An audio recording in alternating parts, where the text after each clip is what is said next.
नेता अपराधी पालते थे, अपराधी बनाते थे।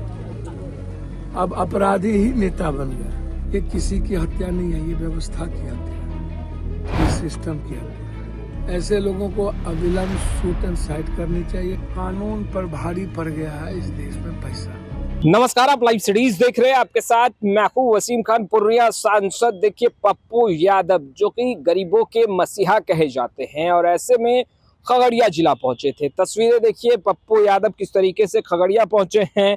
और देखिए खगड़िया में बीते दिनों खगड़िया जिला के परबत्ता प्रखंड के टुट्टी गांव में जिस तरीके से लाल बाबू यादव की निर्मम हत्या कर दी गई थी, और उसके बाद देखिए पप्पू यादव पहुंचे। देखिए परिजनों से मुलाकात की, गहरी शोक संवेदना तो व्यक्त की है, साथ ही साथ तत्काल 15,000 रुपए की आर्थिक मदद भी की है। देखिए साफ तौर पर पप्पू यादव कह रहे हैं कि बिहार में आपराधिक घटनाएं जिस तरीके से बढ़ी हैं, अपराधी बेलगाम हैं, और पुलिस प्रशासन अब तक कार्रवाई नहीं कर रही है। देखिए साफ तौर पर पप्पू यादव का पारा हाई है। गुस्से से लाल पप्पू यादव किस तरीके से लाइव आए, क्या कुछ कहा, सबसे पहले आप पप्पू यादव को सुनिए। नमस्कार, आप हमको सुन रहे होंगे। मैं बार बार कहता हूँ, किसी भी घटना में हम बहुत जल्दीबाजी में हम किसी पुलिस किसी पर आरोप लगाते हैं। निश्चित रूप से कोई भी सरकार जब पदों पर रहता है, मुख्यमंत्री हो, तो यह जिम्मेदारी उन्हीं की बनती है। और यह भी जिम्मेदारी सही है कि जब कोई थाना या कोई एसपी जिस जिले में रहता है तो वह दायित्व भी उसी का बनता है। लेकिन समाज भी कम दोषी नहीं होता।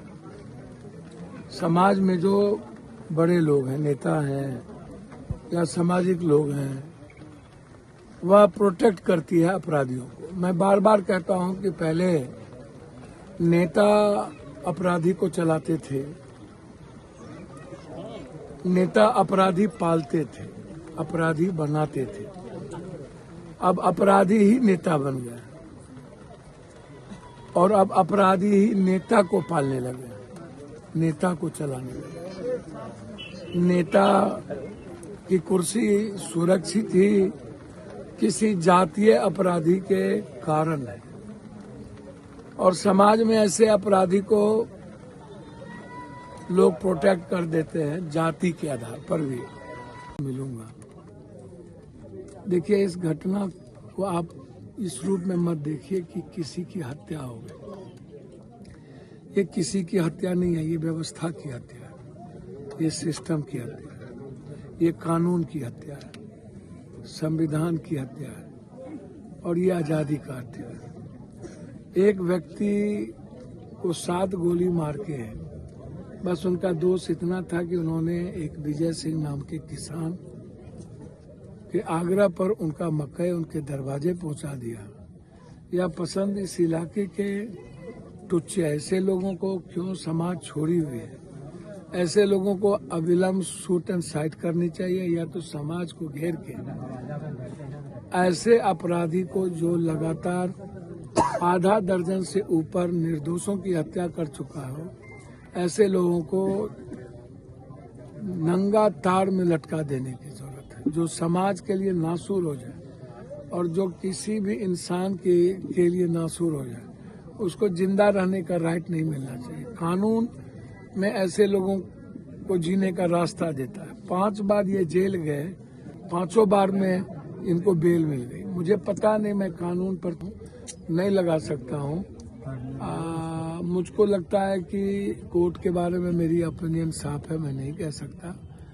और सर्वोच्च न्यायालय इसके लिए बहुत मजबूत है। लोअर कोर्ट में मानता हूँ कि व्यवस्थाओं के कारण कई सारे सवाल खड़े हुए। मेरा मानना है जब पुलिस डायरी मेरा नाम कमजोर करेगा और समय पर चार्जशीट नहीं देगा, और सरकार यदि ऐसे अपराधियों का खिलाफ पीपी नहीं करेगा, तो कानून पर भारी पड़ गया है इस देश में पैसा। और जो अपराधी है गुड्डू सिंह, ये पहले भी 5-6 निर्दोष लोगों की हत्या कर चुका।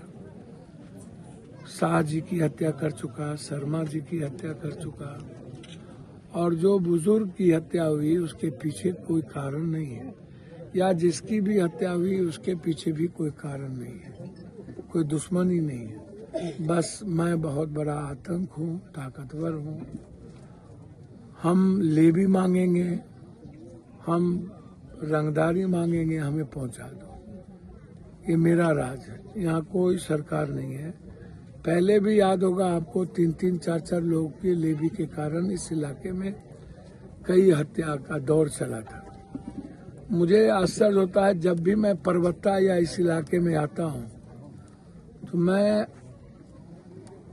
लाश गिनने ही आता हूँ।